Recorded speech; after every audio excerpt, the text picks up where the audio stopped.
হযরত আয়েশা সিদ্দিকা রাদিয়াল্লাহু তাআলা আনহা তিনি বিশ্বের নবীর দিকে লক্ষ্য করে বলছেন যে আয়েশা সিদ্দিকা নবী মুস্তাফার বিবি, খাদিজাও নবী মুস্তাফার বিবি।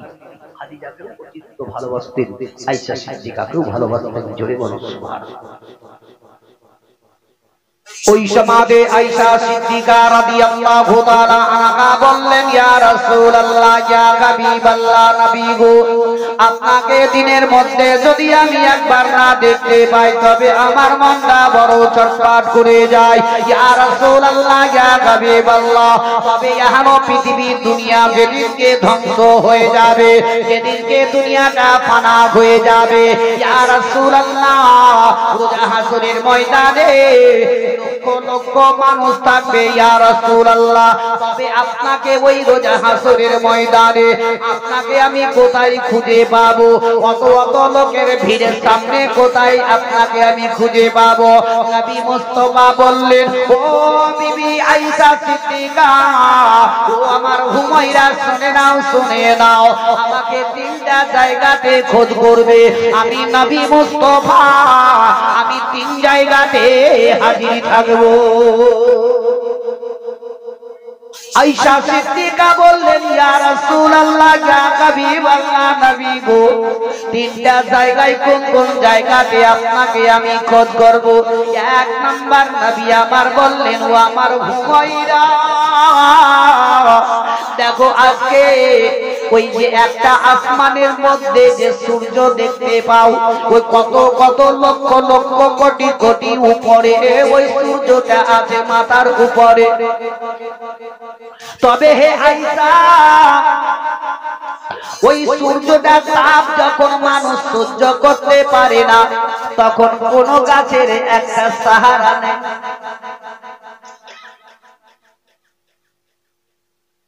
আল্লাহুম্মা দরবারে আল্লাহুম্মা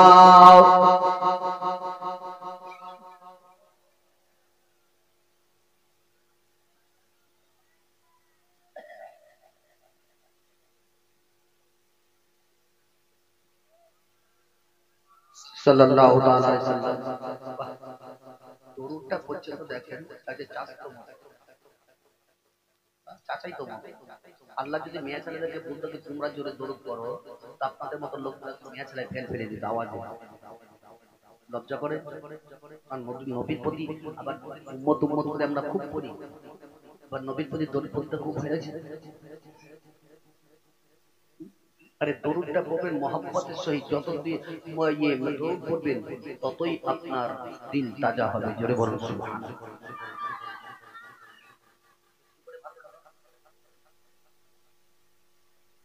তবে ভাই একটু একটু পরিবর্তন হয়। এই যে বাড়ি থেকে বের হবেন, বাইক থেকে যখন বের হচ্ছেন আর বাড়িতে ঢুকবেন, ভরসা আছে?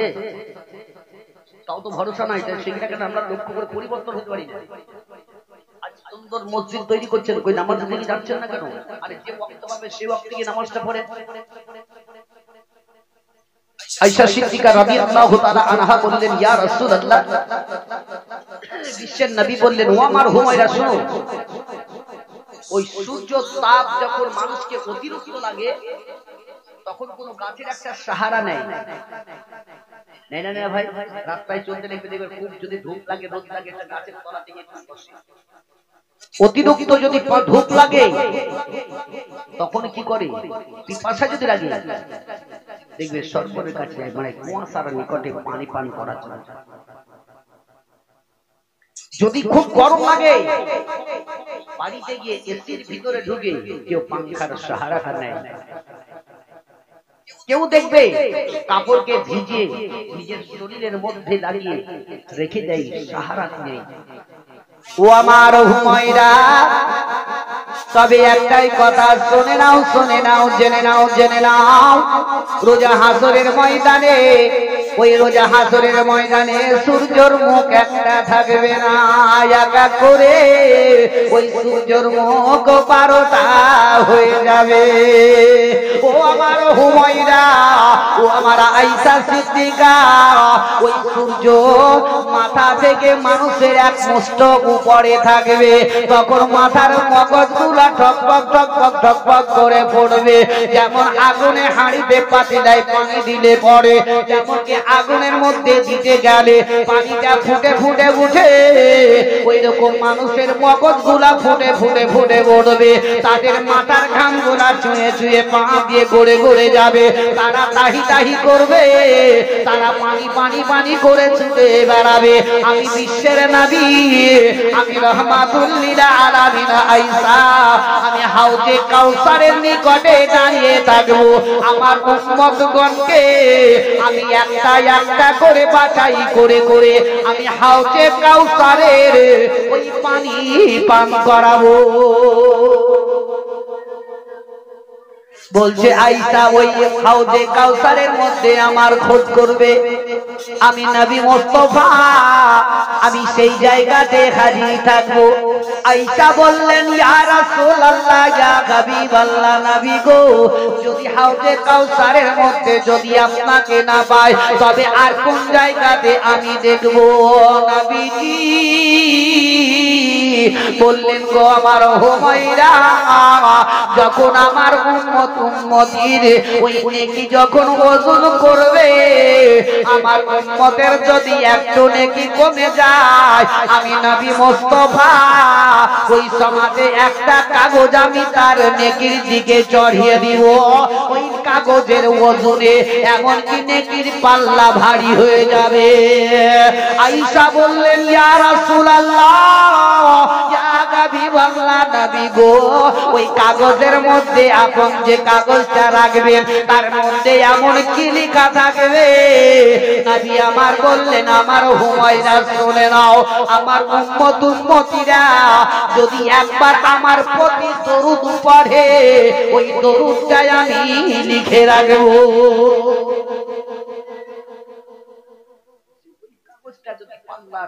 দিকে রেখে দিই, পাল্লা ভারী হয়ে যাবে। ও আয়েশা, আমাকে ওখানে খোঁজ করবে, আমাকে ওখানে পাবে।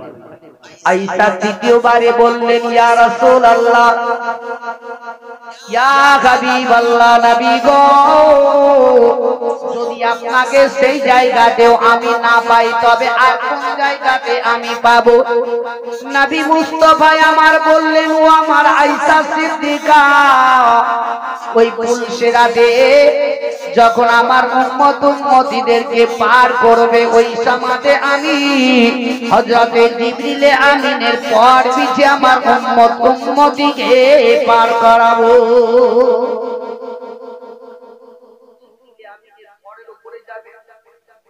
যাওয়ার মতো কাজ করে, হাউজে কাউসারে পানি খেতে গেলে পরে কাজ করে। খালি বসে বসে মুখে বতাসা করলে হয় না। পরিবর্তনটা কবে হবে? মরার পরে। জীবিত থাকতে ভাই পরিবর্তন হন। আখিরাতকে চিন্তা করুন, জাহান্নামের আগুনকে স্মরণ করুন। কি পৃথিবী থেকে যাওয়ার পরে আমাদের কি অবস্থাটা হবে? যাই হোক, একবার ভক্তি ভরে উচ্চ স্বরে দরুদ পাক করুন, আল্লাহুম্মা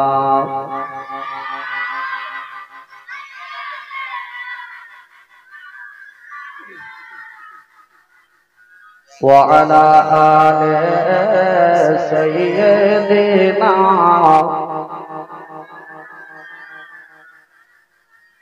صلى الله على محمد صلى الله على محمد हरदम ज़बान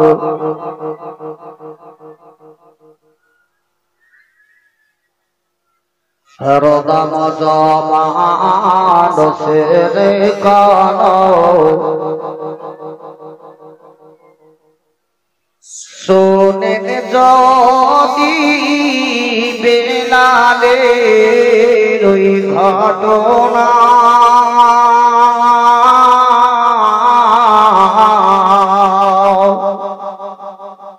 পাষাণ হৃদয় বলে কি চরাবিনা শোনেন যদি বেলালের ওই ঘটনা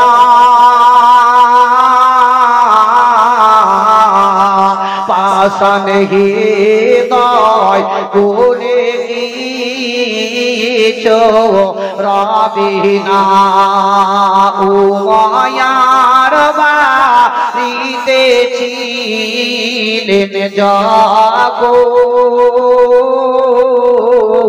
নাবির কালেমা পড়েছিলেন তখন উমায়াবু দেবে দেওয়ানা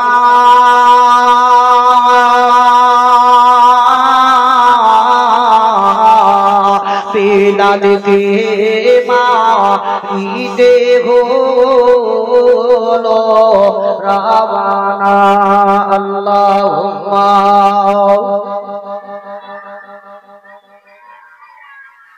মাওলানা মুহাম্মাদ ওয়া আলা আলিহি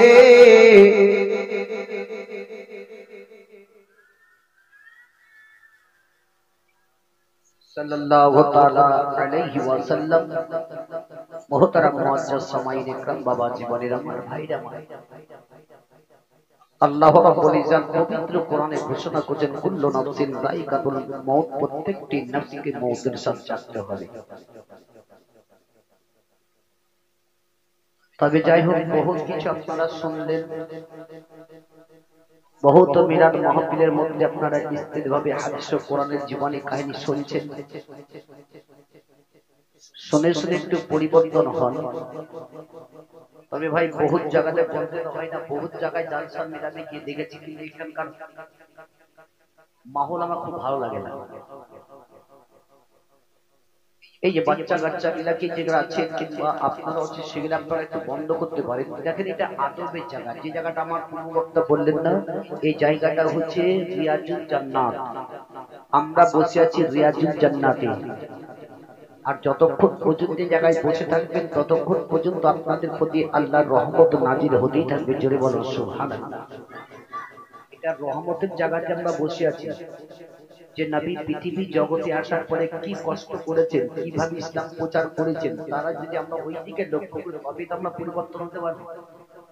যেমন কি দয়াল নবী মুস্তাফা রাহমাতুল লিল আলামিন একদিন মক্কা নগরী কলমা যখন দাওয়াত দিতেছিলেন, তো ইহুদি নাসারারা বিশ্বের নবীকে পাথর মারতে লাগলো, ঢিল মারতে লাগলো। তো নবীর শরীর দিয়ে রক্ত পড়তে লেগে গেল। আল্লাহর নবী দয়ার মুস্তাফা সাল্লাল্লাহু তাআলা আলাইহি ওয়াসাল্লাম তাদেরকে বলছেন, তোমরা একটু শান্ত হয়ে যাও, এভাবে তোমরা আমার অত্যাচার করো কেন?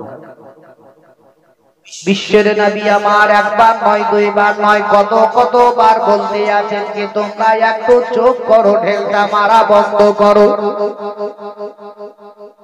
আল্লাহর নবী দয়ার মুস্তাফার উপরে বাবা তবু ঢেল মেরে যায়।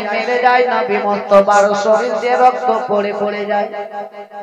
আল্লাহর নবী দয়ার মুস্তাফা যখন বলতেছিলেন, এমন সমাজে একজন ইহুদি বলল, চুপ করে দাঁড়িয়ে যাও, দেখো আব্দুল্লাহর বেটা মুহাম্মদ এমন কি বলতে চাইছে শুনে না। মানুষের মধ্যে মানুষ ভালো থাকে, ইহুদি নাসারাদের মধ্যে এমন একজন ব্যক্তি যেমনি বলে দিল, ওই সমাজে সকলে ইহুদি নাসারারা পাথরটা মারা বন্ধ করে দিল। আল্লাহর নবী দয়ার মুস্তাফাকে বলতে আছে, বলে হে মুহাম্মদ বলো তুমি এমন কি বলতে চাও? দয়ার নবী মুস্তাফা আমার বলছেন, তোমরা আল্লাহকে এক বলে মানো, অদ্বিতীয় কাউকে মেনো না। বিশ্বের নবী আমার বারবার বলেন যে সৃষ্টিকর্তা তাকে আল্লাহকে একবার আল্লাহ বলে মানো, তোমরা বুত পূজারি ছেড়ে দাও, এদেরকে তোমরা মেনো না। ইহুদি নাসারারা বলল, ঠিক আছে, তবে তোমার কথা আমরা মেনে নিলাম। নবী আমার আরো বললেন, বলে আল্লাহর নবী দয়ার মুস্তাফার প্রতি তোমরা কলমা পড়ে ঈমান নিয়ে আসো, তোমরা বিশ্বাস রাখো এটাই। তারা বলল সেটাও আমরা মেনে নিব, তবে একটা প্রশ্ন তোমায় করব। আল্লাহর নবী দয়ার মুস্তাফা আমার বললেন তোমাদের প্রশ্নটা কি আছে আমাকে বলো। আল্লাহর নবী দয়ার মুস্তাফার দিকে একজন ইহুদি বলল, বলে আমাদেরকে যদি আল্লাহ সৃষ্টি করেছে তবে আল্লাহকে কে সৃষ্টি করেছে বলো। প্রশ্ন করছে, যদি আল্লাহ যদি আমাদেরকে সৃষ্টি করেছে, আল্লাহর নবীর প্রতি আমরা কলমা পড়ে ঈমান নিয়ে আসবো, এটা ঠিক, তবে আল্লাহকে কে সৃষ্টি করেছে তুমি এটা উত্তর দাও। বিশ্বের নবী আমার দয়ার নবী রাহমাতুল লিল আলামিন ও নবী মুস্তাফা একজন ইহুদিকে বললেন তুমি আমার নিকটে এসো। ইহুদি যখন কাছে এলো বলছে তুমি 1 2 3 4 করে গিনতি করো, 10 পর্যন্ত যখন গেল নবী আমার বলছেন কি 10 থেকে এবার উল্টা দিয়ে 10 9 8 7 6 5 4 3 2 1, তারপরে কি বলে শূন্য, বলে জিরো, বলে তারপরে বলছে তারপরে হয় না শূন্য, জিরোর পরে হয় না, জিরোর এদিকে হয়, বাম দিকে হয় না, ডান দিকে যত করবেন তত লক্ষ লক্ষ কোটি কোটি বেরিয়ে যাবে। আল্লাহর নবী বললেন শোনো, আল্লাহ হচ্ছেন একটা জিরো শূন্য, আল্লাহর উপরে কেউ সৃষ্টি করতে वाला নাই। এখনো ইহুদি নাসারারা তবু নবীর প্রতি তারা কলমা পড়েনি। আজ আমরা মুসলমান, তারা কিন্তু জানতো ইনি হচ্ছেন বিশ্বের নবী, ইনি হচ্ছেন রাহমাতুল লিল আলামিন। আজকে যে মানুষ আমরা দেশের মধ্যে ঘোরাফেরা করি, মোবাইল দেখে বহুত রকমের যুবক যুবক ছেলেরা মৌলবি তৈরি হয়ে গেছে। ওই মোবাইল মৌলবীদেরকে বলবো তোমরা ধ্যান দিয়ে শুনো, বিশ্বের নবী আগেকারও বলে দিতে পারেন, পরেরও বলে দিতে পারেন। যদি কেউ বলে দেয় কি নবী মুস্তাফা 40 বছর পরে পরে নবুয়ত নবীর জাহিরি করেছে, বলে না ভাই, বলে, তাহলে নবী মুস্তাফা যদি 40 বছর পরে যদি নবুয়ত তার জাহিরি করলো, তাহলে ওদেরকে বলেন কি নবী মুস্তাফা যেদিনকে মা আমিনার গর্ভ থেকে পৃথিবীতে 12 রবিউল শুভ সাদিকে আসলেন, তখন নবী সাজদায় পড়ে পড়ে কেঁদেছিলেন ইয়া হাবলি উম্মতি বলে। নবী আসার সমাতে তো নবী ছিলেন, এমনকি মায়ের গর্ভেও নবী ছিলেন, এমনকি উপরেও নবী আমার ছিলেন। আরে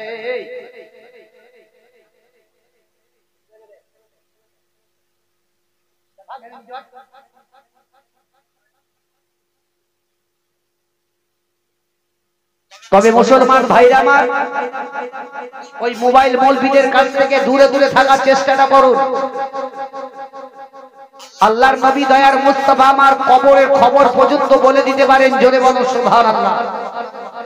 বিশ্বের নবীজি আমার দয়ার নবী রাহমাতুল লিল আলামিন একটি কবরস্থানের উপরে গেলেন, ও কবরে আযাব অতিরিক্ত চলতেছে। সাহাবীদেরকে বললেন এর কবরের মাটিটাকে একটু হটাও। হটিয়ে দেওয়া হলো, এমনকি কবরের মধ্যে ও নওজওয়ান কান্না করতে আছে। বিশ্বের নবী বললেন তোমার বাড়ি কোথায়, তোমার বাপের নাম কি, তুমি কবরে এভাবে কাঁদছো কেন, কারণটা কি? ওই সমাজে ওই নওজওয়ান বলেছিল ইয়া রাসূলুল্লাহ ইয়া হাবিবাল্লাহ, ওগো আল্লাহর দয়ার নবী মুস্তাফা আমার, আমি যখন পৃথিবী জগতের মধ্যে বেঁচেছিলাম তখন আমি নামাজ পড়িনি, রোজা করিনি, সৎ কার্য করিনি। ইয়া রাসূলুল্লাহ, আমি লোকের চুরি চামারি ডাকাতি বেঈমানি করে খেয়েছি, অত্যাচারী করেছি। ইয়া রাসূলুল্লাহ ইয়া হাবিবাল্লাহ নবী গো, আমার বাপ ছিল বড় লোক, টাকা পয়সা वाला ধনী লোক ছিল। আমার নিকটে যখন টাকা পয়সা ছিল, আমার পিছনে একটা নয় দুইটা নয়, এমনকি 10টা 20টা আমার বন্ধুর সাথে সাথে ঘুরে বেড়াতো। সর্বদাই উঠতে বসতে চলতে ফিরতে সর্বদাই থাকতো। ইয়া রাসূলুল্লাহ নবী গো, একদিন আমি মায়ের সামনে বসে আলাপ আলোচনা করতেছিলাম, আমার মা জননীর সঙ্গে কথাবার্তা বলতেছিলাম, এমন সমাজে আমার ইসরাইল আলাইহি ওয়াসাল্লাম আমার নিকটে চলে গেলেন। আর আমার জানটা যখন কবজ করে নিলে আমি জমিনের মধ্যে পড়ে গেলাম, আমার মুখের বলি বন্ধ হয়ে গেল। ওগো আল্লাহর নবী গো, আমার মা জননী ওই সমাজে বলেন, বেটা রে একবার তুই আমার কথা বল না রে বেটা, ওরে আমার কলেজার টুকরো, আমি তোমার মা, আমি তোমার গর্ভধারিণী মা, ওরে বেটা কেন কথা বলিস না, একবার কথা বল না রে। ইয়া রাসূলুল্লাহ, আমি কথা বলি মা আমার শুনতে পাই না, আমার বাপ আমার নিকটে সে কান্না করে, এটাও আমি জানতে পারি, আমার ভাই বোনেরা সে কান্না করে, এটাও আমি বুঝতে পারি, কে আছে যে কাঁদে এটাও আমি বুঝতে পারি ইয়া রাসূলুল্লাহ, তবে আমার কথা তারা কেউ বুঝতে পারে না। ওগো আল্লাহর নবী গো, আমার যখন গোসল নিয়ে দিয়ে গেল, এমনকি কাফন পরিয়ে খাটের উপরে চড়িয়ে নিয়ে যখন নিয়ে চলে যায়, আমার পিছনে একটা নয় দুইটা নয়, এমনকি 500-600 লোক চলতেছিল। আমি ওই সমাজে ভাবলাম কি আমার সঙ্গে এরাই আমার সতী সঙ্গী সাথী হয়ে যাবে। ইয়া রাসূলুল্লাহ, ইয়া হাবিবাল্লাহ নবী গো, আমি দেখলাম আমার যখন কবরের নিচে রেখে দিল, ওই সমাজে দুইজন ব্যক্তিকে আমি কবরে দেখলাম। আমি ভাবলাম কি সব চলে গেল, কেউ যাবে না, এরা দুজনাতে আমার সঙ্গে যাবে। ওগো আল্লাহর নবী, যখন পাঁচ দিতে লাগলো এরাও দুটো উঠে গেল, তখনই আমি ভাবলাম আমার আর কেউ সঙ্গী সাথী না। যাবে ভাই, এর সঙ্গে সাথে যাবে, কেউ যাবে, একা একা সকলকে যেতে হবে।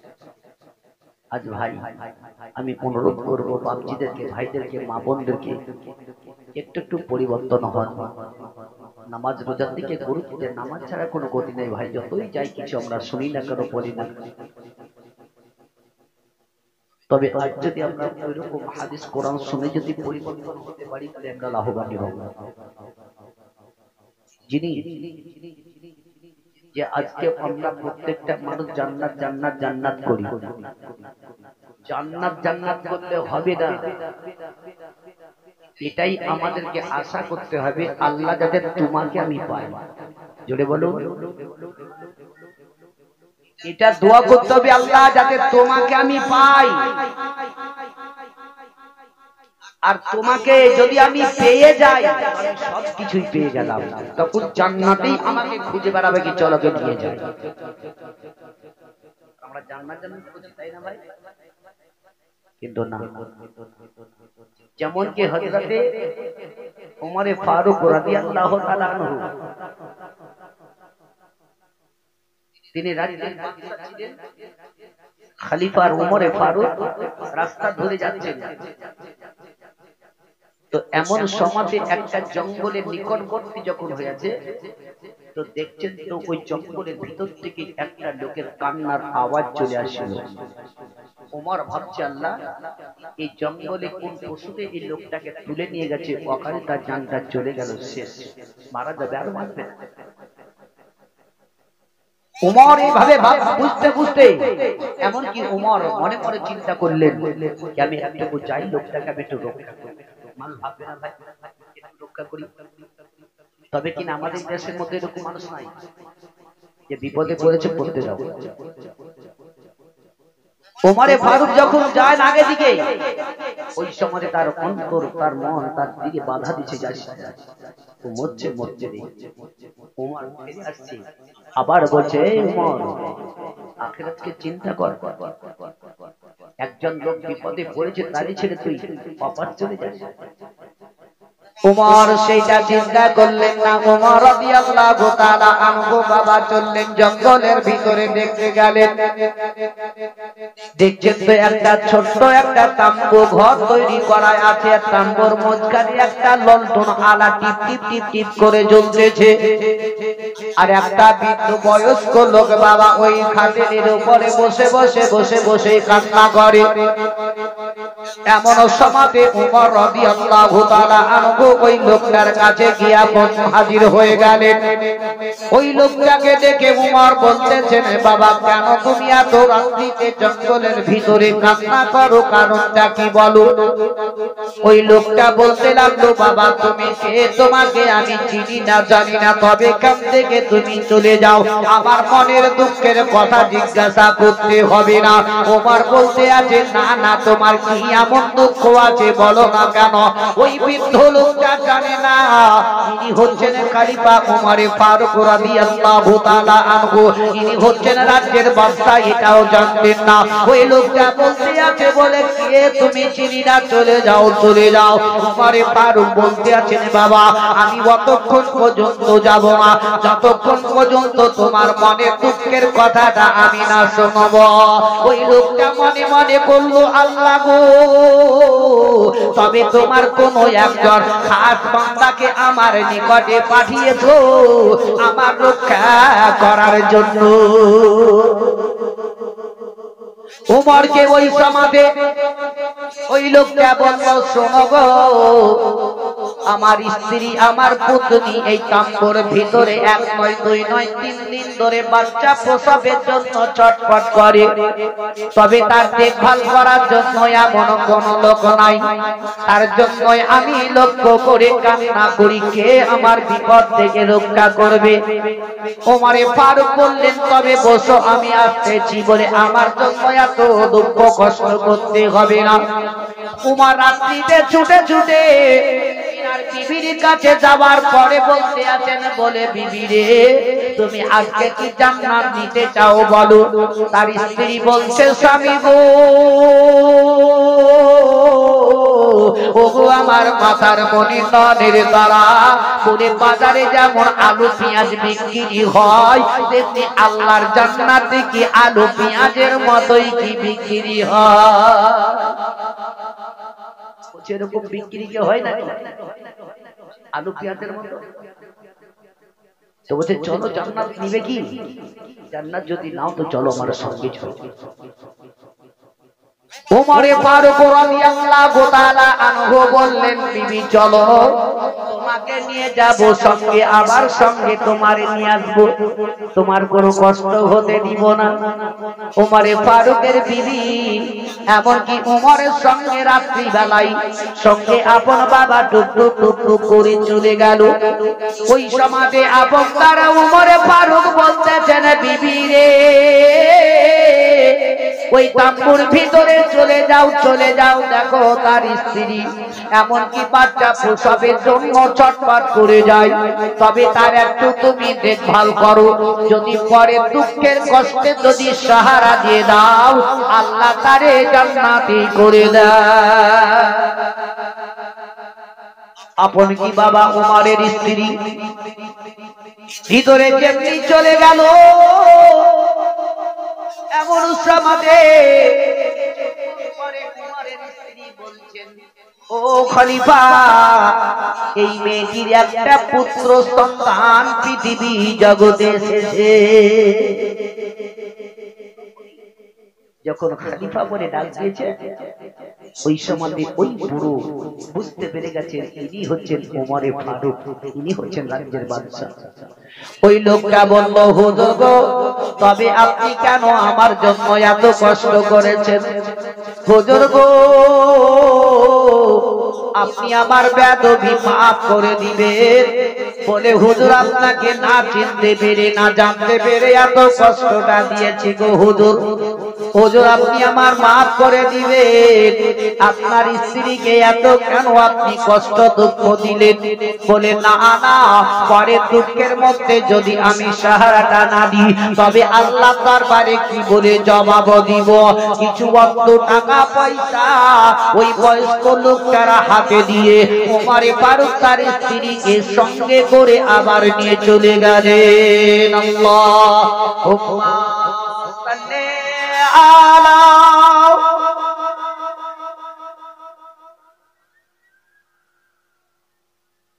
ওয়া আলা আলি সাইয়্যিদিনা মুহাম্মাদ সাল্লাল্লাহু আলাইহি ওয়াসাল্লাম। মুহতারাম মুআজ্জাজ সামাঈন ইকরাম, বাবার জীবনের আমার ভাইরা আমার, তবে পড়েছি কুল্লু নাফসিন যায়িকাতুল মউত, প্রত্যেকটি নফসকে মউতের সাথে জানতে হবে। আল্লাহ অন্যান্য জায়গাতে বলছে হাক্কা তুকাতিহি ওয়ালা তামুতুন্না ইল্লা ওয়া আনতুম মুসলিমুন, তোমরা ততক্ষণ পর্যন্ত মরিও না যতক্ষণ পর্যন্ত তোমরা পাক্কা মুমিন মুসলমান না হবে। তবে যার ভাইরা আমার, বহুত কিছু আপনারা শুনলেন, আমি বহুত কিছুই বললাম, আপনাদের সবার দেখে খুব ভালোই লাগলো। আপনাদেরকে শিক্ষা করা তৌফিক নায়েব করুন। আমার বক্তব্য এখান থেকে আমি ইতিও সমাপ্তি করে দিলাম। আর বলার মাধ্যমে, ভাষার মাধ্যমে যদি ভুল ত্রুটি হয়তো ক্ষমা প্রার্থী। ওমা আলাইনা ইল্লাল বালাগ। আসসালামু আলাইকুম ওয়া রাহমাতুল্লাহি ওয়া বারাকাতুহু। উৎকারে হো মুমিনাত আজি মোহাম্মদ কে ইয়া